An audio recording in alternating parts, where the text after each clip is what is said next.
Kenny here with Gardening Simplified. Today we're going to talk about working on your vacuum pump, your Harvest Right vacuum pump. So let's take a look here. Okay, this is your standard pump. What I've done here is I've taken and drained the oil. I'm going to shut this valve off here. The way I've done this, make sure your pump is warm so it can, the oil flow better, and any debris that might be in the bottom, it's going to pick up a lot of that.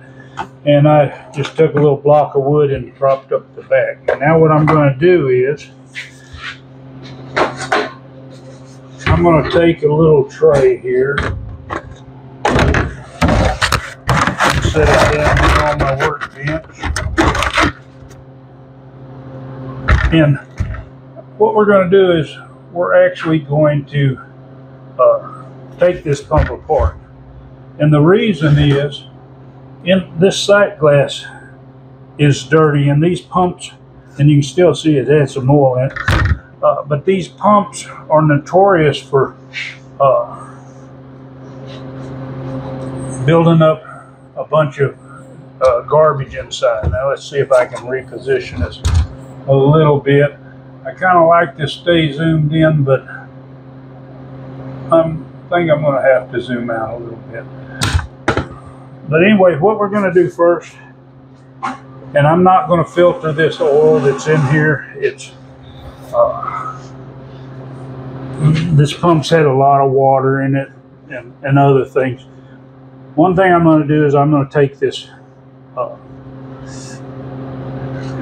piece off here, and I'm just going to set it aside, and then we're going to pull this cover off. And I've got a tray here to catch a lot of the anything that comes out. We're going to take this cover off.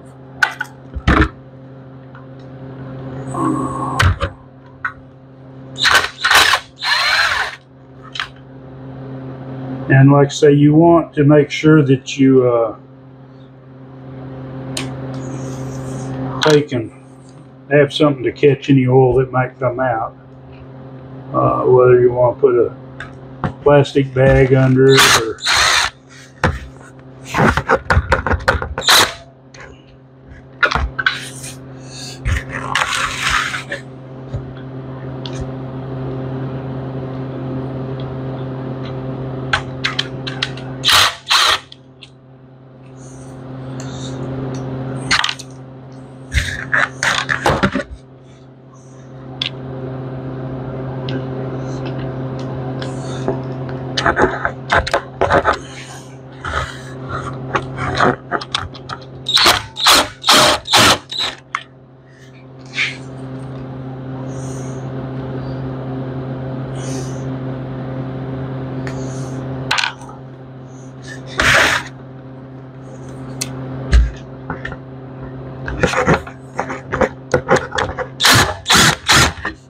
okay, that's got our screws off. Now we're just going to take this out.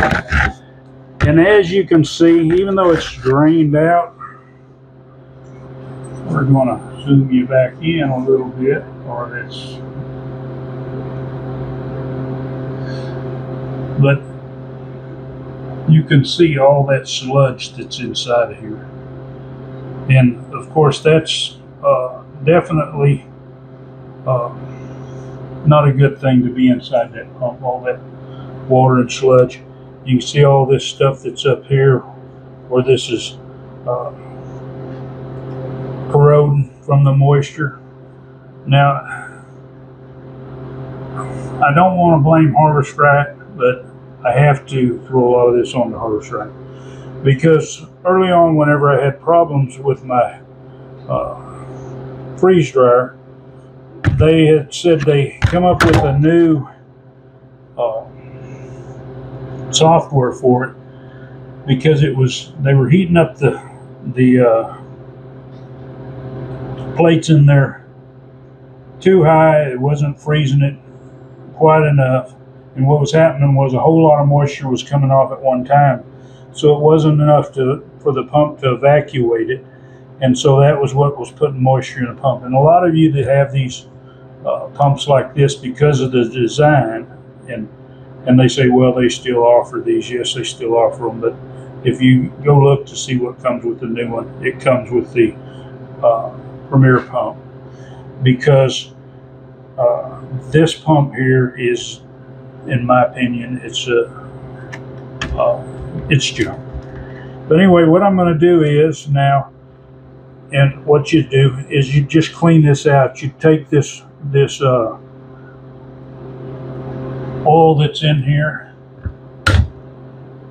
and water, and you clean it out. Now you can use brake cleaner or something like that, but I don't know on the way they sealed around the glass if that's a good thing. So what I'm going to use, I'll dump this out, and I'm just going to use soap and water to clean this. Okay, we got it all cleaned up here. Got the crud out and stuff. Now, what I'm going to try to do is get as much of this gunk off of here as possible. And it's going to be kind of a tedious job.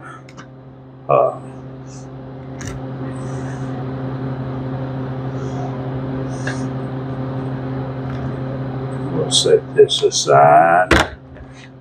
And we'll try to move this where I can see it better. But the thing is, and you can see this junk and that's in there. But you just, if you wire brush, and make sure that once you wire brush this, that you get as much of this stuff out of here. You don't want this circulating back through the system. And so what I'll do is clean this off. Now, if you was to use, say, like a brake cleaner or something like that, one of these chemical cleaners, now, and use compressed air, and you could blow all that stuff off of here afterwards. Now, it's not going to get into your food that you're freeze drying, and the reason for that is it only pulls air out of your freeze dryer. It doesn't return any air back into your freeze dryer. So if you was to have a little bit of fumes, and that's what it would be, is fumes or some chemical residue left there, it wouldn't come back to your food as long as, like I say, if the smell is gone, because there is a possibility while it's cooling down. Of course, it's got a check valve here. It shouldn't flow back to your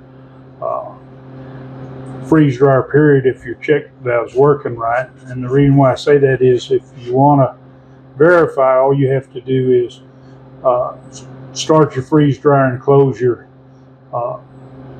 vent valve before you put your food in. You won't be able to open up your door once you cool down that chamber. It's just not going to happen because that cool air is going to be it's going to cause it to get under a vacuum.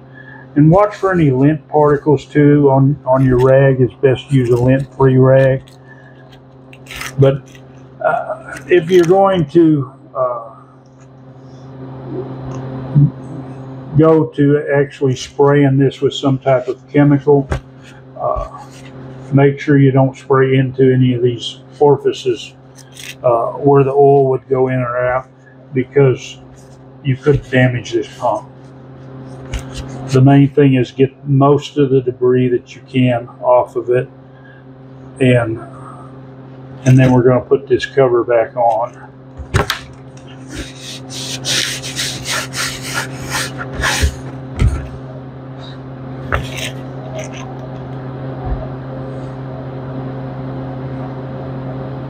When you put this cover back on and inspect your seal, make sure it's in place properly, and take and finger start all your bolts by hand. Don't use, if you're using power tools, don't start your bolts with power tools. That's a good way to damage the bolts or the threads in this housing, and then you're just going to have a situation that you're going to have to deal with later. Possibly a leak because the bolt won't run up tight or something like that. But anyway,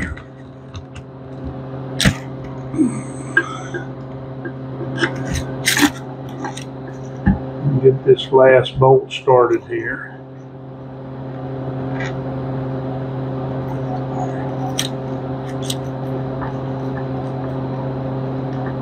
And I'm going to run these all the way up by hand, and then I'll tighten them, because that way I don't end up over tightening one unless I have a hard time running them up by hand. But that way I don't over tighten one.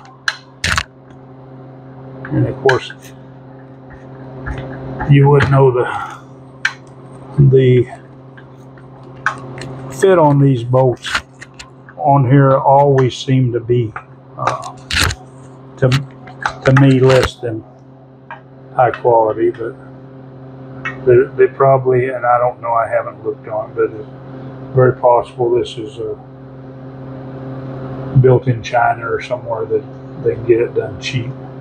I did hear word, and of course I seen a tour of the factory on a YouTube channel, and they had an awful big section dedicated to repair for his shelving. They had a lot of units that had problems and had to be repaired, and such as that.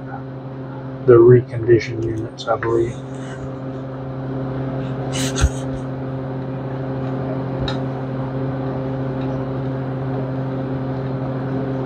We'll run this last one up with the power tools.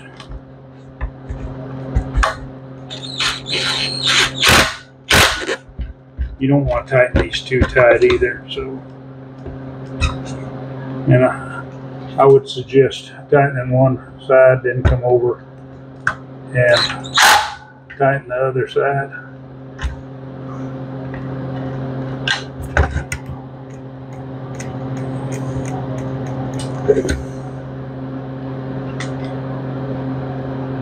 But it's best if you are capable of working on your own pump. Now, if you over tighten these, and there's probably a set torque, so we don't want them very tight. If you over tighten them, what you're going to do is bow this housing and possibly create a leak situation with that seal. So I would suggest being careful and not over tighten them.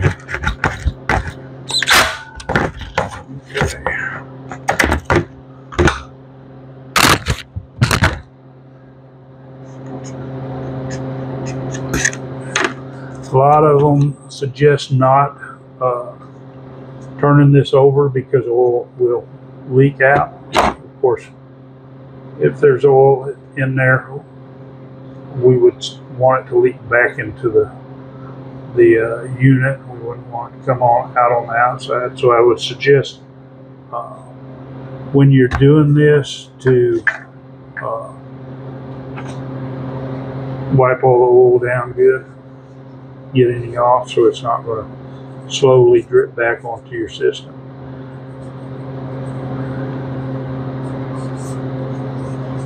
Now, this piece here has a curve to it, and it fits where this is curved on here, and you want to make sure that that's proper as far as the fit on there. Now I'm going to wipe some of the oil off. I'm not going to try to clean that all the way. We'll make sure my threads are clean. Now, what you're going to do is, when you put this back together and what you put your seal up in here, set this down on there. It's got a groove for the seal, and make sure your threads start. If it doesn't turn easy, you're cross-threaded. Straighten that out.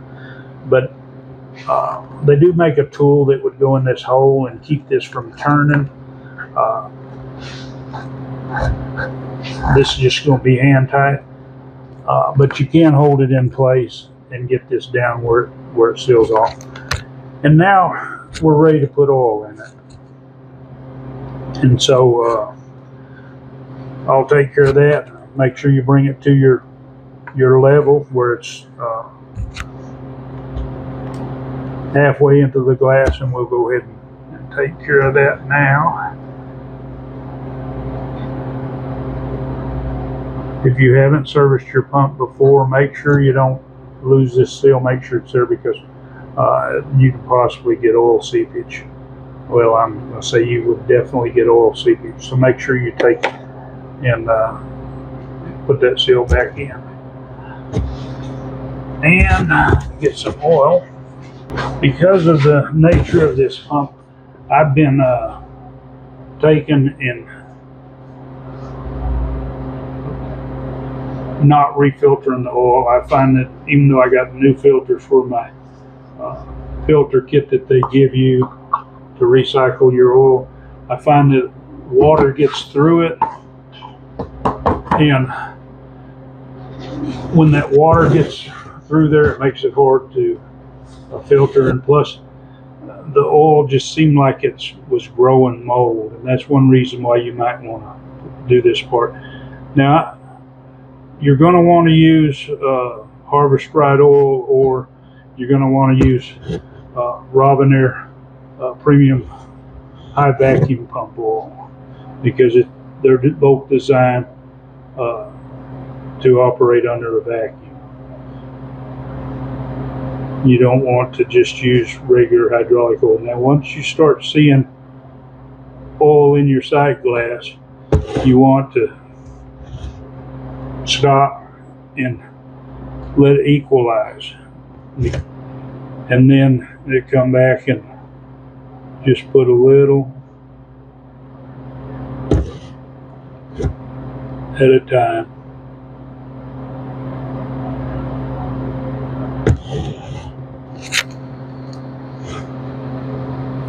And we're almost there.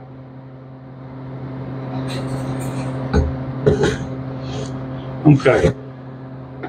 When you run this pump, and you don't see this happen with the Premier pump, you only see it happen with, or I don't, I'll say, I only see it happen with this pump, is that the volume will gain during the process. It's not right when the pump starts running. It's not if you run it without a load. Now make sure you don't cross thread this plastic cap here too. It should screw down nice and easy. And if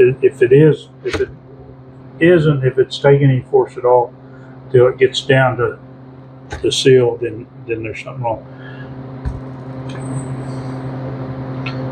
But when you see this gaining on this sight glass, what that is moisture in your pump. And you don't see it in the Premium, because the Premium pump is designed much better, and it separates out the water.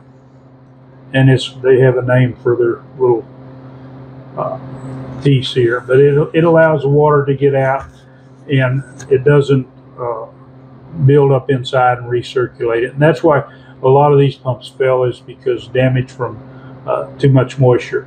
I notice a lot of things like pineapple that's really has a lot of moisture or something like that. It does it worse. In fact, while it's running, it might run almost to a full sight glass because it gets that much water. And as soon as I'm finished with that batch, what I do is I open the valve and I drain out that water, because you'll notice the difference. It runs out a whole lot easier than the oil. Once it gets to the oil, then it'll slow down. But I'll open it up and I'll tilt it a little bit. That way the oil rises up and I'll get most of that water out. Otherwise, I'd have to service it every time. But a lot of times I have to service it extra.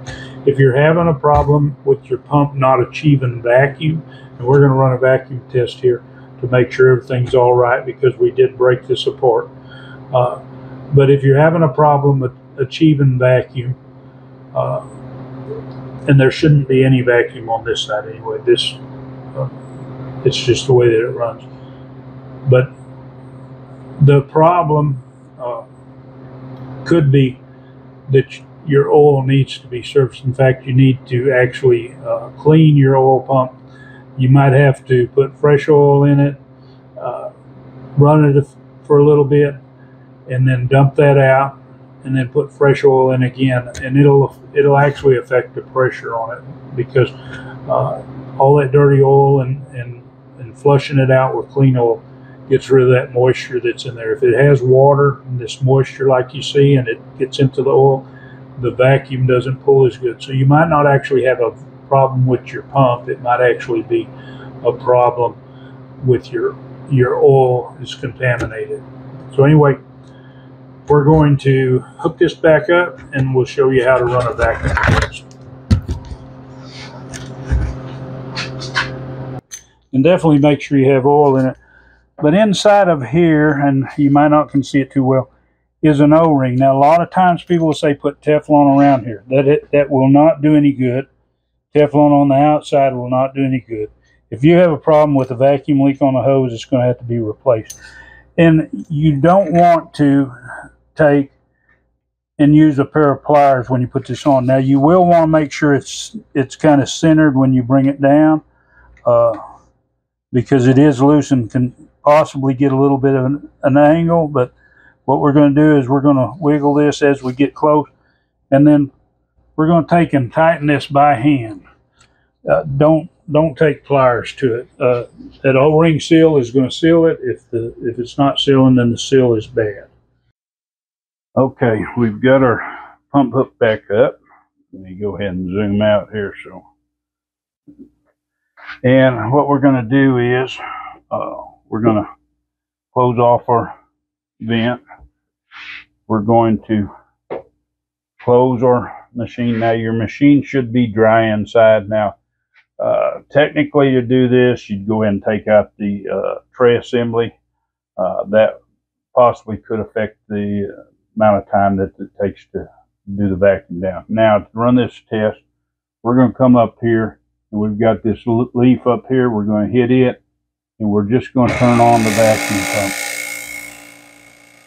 And what you're going to see, it's going to counter down here. It's going to count down, and then your mTORs are up here. Now we're not going to sit here and watch this go all the way down. So what I'll do is I'll give it some time, and then we'll come back to it.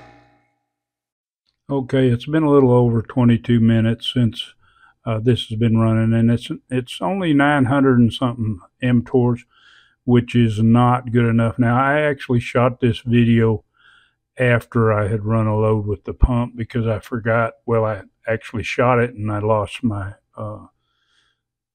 microphone. So anyway, I know that it's pulling down to about 200 and something mTORs while it's running, but